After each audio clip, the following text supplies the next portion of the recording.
प्रेम प्रेम कहना आसान है, बहुत आसान है। हम भगवान से प्रेम करते, अजी भगवान छोड़ो, हम तो दुनिया में भी ये दावे प्रस्तुत कर देते, हम तुमसे बहुत प्रेम करते। पहले प्रेम का मतलब तो समझ लो। प्रेम में मैं नहीं बचता है। एक देखो संसार का प्रेम कैसा है, मैं तुमसे प्रेम करता हूं, मतलब मैं और तुम, और जहां मैं और तुम है वहां प्रेम नहीं रहता, ये पक्की गारंटी है। दुनिया का सबसे बड़ा प्रेम को प्रस्तुत करने का शब्द क्या है? आई लव यू, मैं और तुम। लेकिन जहां आई जीरो हो जाए, जहां मैं जीरो हो जाए, प्रेम को पंथ ऐसो ही है कि प्रेम गली अति सांकरी, तामे दो न समाई। प्रेम का रास्ता इतना छोटा है भैया कि वहां एक की एंट्री है, दो की एंट्री नहीं। ऐसा प्रेम होता है, वही शुद्ध सात्विक प्रेम माना जाता है। प्रीतम प्रीत हो, प्रीत से वश होए। श्री ठाकुर जी प्रीत से, प्रेम से वश में होते हैं, और वो प्रेम ब्रज की गोपियों ने आज सार्थक करके दिखाया। कैसे सार्थक करके दिखाया? इतना प्रेम किया, इतना प्रेम किया कि ठाकुर जी अब तक जीव विचलित होता है भगवान से मिलने के लिए, आज ठाकुर जी का मन हुआ कि हमको गोपियों से मिलने का मन कर रहा है। तो ठाकुर जी ने अपनी एक सखी का सहारा लिया। ठाकुर जी की ब्रज में बहुत सारी सखियां हैं, पर ठाकुर जी की एक विशेष सखी है जिसका नाम क्या है? अच्छा ये बताओ, ठाकुर जी की सबसे प्रिय सखी कौन सी है? वैसे तो ठाकुर जी की सभी प्रिय सखी है, पर एक सखी है जाकू ठाकुर जी एक पल भर भी दूर नहीं होने देते अपने आप से, वो है ठाकुर जी की बांसुरी सखी, वेणु सखी। ठाकुर जी की सखी कौन सी है? बांसुरी। ठाकुर जी सोते हैं, संग लेके सोते हैं। ठाकुर जी कहीं जाते हैं, हाथ में बांसुरी लेकर के जाते हैं। कहीं गैया चराने जा रहे तो बांसुरी लेके जा। अच्छा सीधी सी बात है, ये बांसुरी बांसुरी नहीं है, ये द्वापर युग का ठाकुर जी का मोबाइल है। आज के ज़माने में कई को न्योतो देने हो तो तुरंत ट्रिन ट्रिन बना दो, भैया आ जाओ, कथा चल रही है, आ जाओ, ब्याह में आना, आ जाओ, यहाँ आना है। पर ठाकुर जी को जब काई को न्योतो देना हो तो ठाकुर जी अपनी फेंटते निकारते बांसुरी। और कैसी बांसुरी बजाते?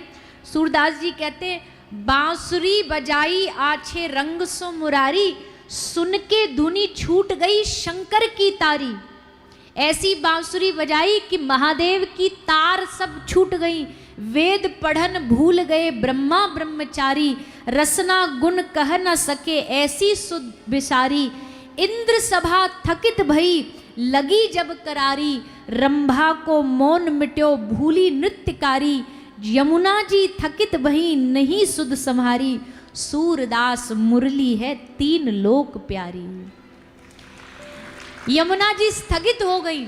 रंभा सबसे सुंदर, दुनिया में अगर कोई नृत्य करना जानती है अप्सरा तो वा को नाम है रंभा। पर आज कन्हैया की बांसुरी सुन के वो भी नाचनो भूल गई, गैया चारों खानों भूल गई। गोपी कह रही, लाल जी जब हम भोजन बनाया करें ना तो आप बांसुरी ना बजाया करो। ठाकुर जी बोले क्यों ना बजाऊं? बोले बढ़िया ही तो है, मान ले तू हलवा बना रही है, खीर बना रही है, वहाँ मैं मीठो डाल रहा हूँ भूल गई, मेरी बांसुरी बजेगी, वह बांसुरी की मिठास से तेरी खीर अपने आप मीठी है जाएगी। गोपी बोली पॉइंट तो सही है आपको, पर खीर बनेगी जब तो ना। जैसे खीर बनने के लिए चूल्हे पर धरी, आपने बजाई बांसुरी, आपकी बांसुरी की ध्वनि को सुनकर के सारी जड़ लकड़ियां चैतन्य बन जाती हैं। लकड़ियां में अग्नि बुझ जाती है और लकड़ियों से जल धारा बहने लग जाती है। जड़ चैतन्य बन जाता है, चैतन्य जड़ बन जाता है। ये ताकत आपकी बांसुरी में है, ये ताकत आपकी मुरली में, वेणु में।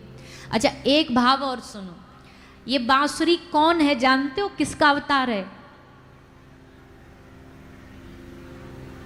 ठाकुर जी के बड़े प्रिय हैं मित्र, सखा, जिनको नाम है महादेव। महादेव ही लाल जी की लीला में बांसुरी बन करके आए। वंशी गेयो महारुद्रः, वंशी बनकर के महादेव आए हैं ठाकुर जी की लीला को आनंद लेने के लिए। और महादेव तो भैया देखो, ठाकुर जी की हर लीला में महादेव की एंट्री तो होनी होनी। और ये भी कंफर्म है ये आएंगे जरूर, और ये भी कंफर्म है कि इनको आसानी से कोई भीतर घुसन भी नहीं दे। लाल जी को दर्शन करने कल आए, तब ना घुसने दिए। आज रास में आए, रास में कैसे आए? माता पार्वती जी नित्य जाती हैं रास में। एक दिन इनके गण महादेव से बोले, महादेव छोटा मुंह बड़ी बात, पर एक निवेदन कर दें? बोले हाँ करो।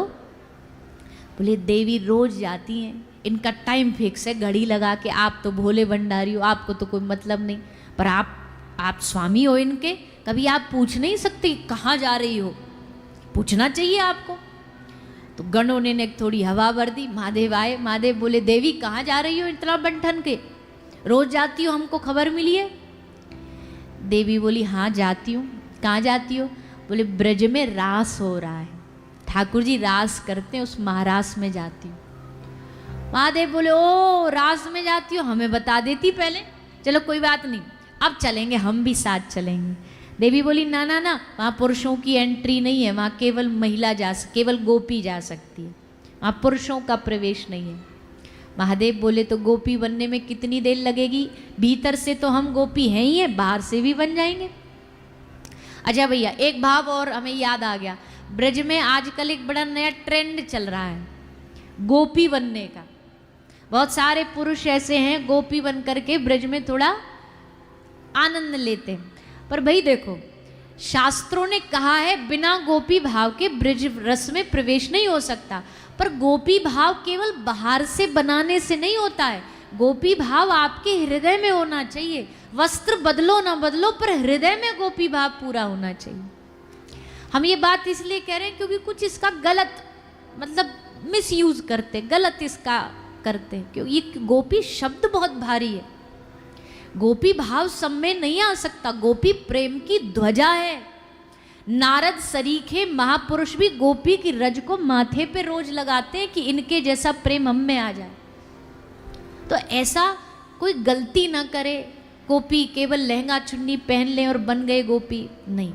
ब्रज में कभी कभी ऐसे कुछ बाहर के लोग आ जाते हैं जो थोड़ा उत्पात मनाते। अरे गोपी छोड़ो, एक तो पता नहीं कोई, आपने भी सुना होगा बहुत टाइम पहले, हम तो जब छोटे छोटे से थे तब सुना था, कोई आ गए थे ब्रज में प्रोफेसर, बोले हम राधा रानी का रूप हैं, राधा रानी का रूप बन के सब जगह टीवी चैनलों पर इंटरव्यू देते हुए घूमते थे।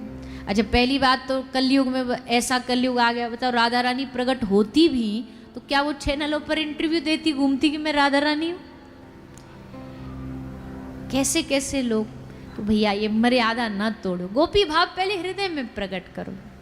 महादेव भीतर से गोपी हैं, इसलिए आज बाहर से बन रहे हैं। माता पार्वती को कहा देवी हमको गोपी बना दो। कैसे बना दूं? बोले कुछ नहीं, जरा ने क्रीम पाउडर लगा दो, लहंगा चुन्नी पहना दो, गजरा जूड़ा बांध दो।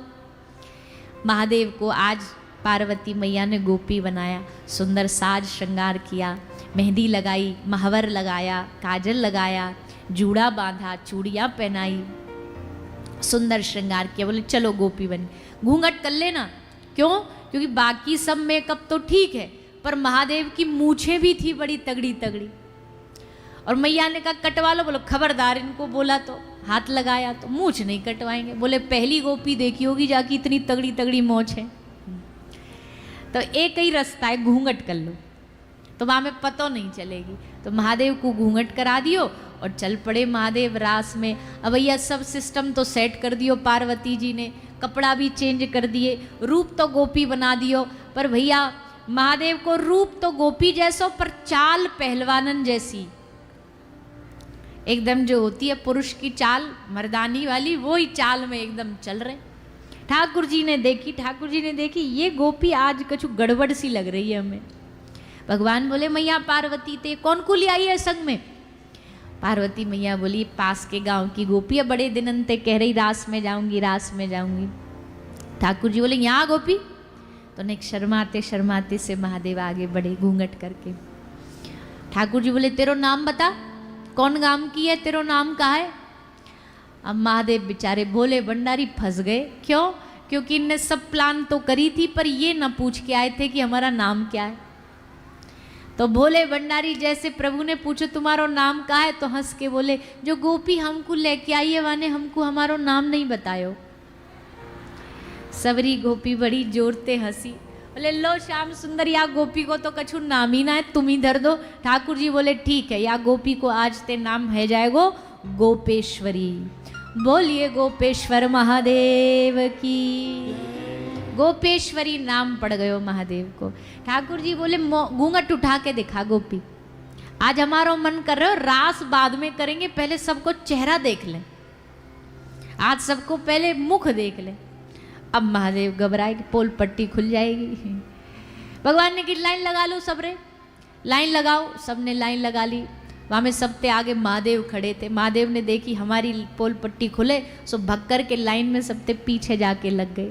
ठाकुर जी बोले जाके नहीं आई, ये सारो प्लान बनायो वो तो पीछे भग गई। ठाकुर जी बोले हमारो मन बदल गयो, आज हम मुख देखनो चालू करेंगे, पर यहाँ ते नहीं, इतने ना उत्ते करेंगे, वहाँ लाइन ते करेंगे। महादेव ने देखी फिर मेरी तरफ बढ़ रहे हैं, फिर भाग करके महादेव इधर आ गए। इधर आए ठाकुर जी, इधर आए, इधर ते उधर, उधर ते इधर। ठाकुर जी बोले ना हम इधर से चालू करेंगे ना उधर से चालू करेंगे, ये जो गोपी इधर से उधर और इधर से इधर हो रही है इससे चालू करेंगे। आजा गोपी, मोड़ो दिखा। पार्वती जी बोली इनको तो आनो बंद हो गई होगो, संग संग में मेरी और एंट्री बैन हो जाएगी। तो पार्वती जी तुरंत बात पलटी, अरे श्याम सुंदर छोड़ो ना, आप कहाँ खेल में लग गए, बाद में देखेंगे, पहले रास करो फिर मुख देखेंगे। ठाकुर जी बोले छोड़ेंगे तो नहीं हम, चाहे तुम कितने भी उपाय कर लो, रास चलो करो रास। रास शुरू भयो और भैया जैसे रास शुरू भयो पार्वती जी सिखा के लाई, 2 डांडिया मिलेंगे वहाँ हाथ में, ऐसे धीरे धीरे गरबा करियो, ऐसे ऐसे आराम से रास करियो। महादेव पूरी प्रैक्टिस करके आए थे कि गरबा करेंगे आराम से। गरबा कर रहे थे आराम से, सोई ठाकुर जी ने निकारी फेंटते बांसुरी धरी अधरन पे और ऐसी धुनी छेड़ी, ऐसी ध्वनि छेड़ी कि बांसुरी को सुन के महादेव क्या गरबा तो बंद है गयो, तांडव चालू है गयो। ऐसी फिरकनी मारी, ऐसी फिरकनी मारी कि महादेव की चुन्नी उतर गई, चूड़ी गिर गई, गजरा गिर गयो, सबरो मेकअप धुल गयो और सबरी पोल पट्टी खुल के बाहर आ गई। पर महादेव ने कही प्रभु अब तो आपके रास में आ गए, अब तो जीवन भर गोपी बन के आएंगे। आज भी श्री वृंदावन धाम में वंशीवट के पास महादेव गोपेश्वर महादेव बन के विराजमान है। कब पतो ना कॉल आ जाए ठाकुर जी की वंशीवट ते कब जानो पड़े, या हमारे ठिकानों एकदम वंशीवट के नजदीक रखो, तुरंत जाते रास में। तो भैया महादेव भी आए, गोपी बन के आए, सारी ब्रज की गोपियां। शास्त्र तो ये कहता कि त्रेता के राम भगवान के जितने प्रेमी, वनवास में जितने ऋषि मिले वो भी गोपी बन के आए।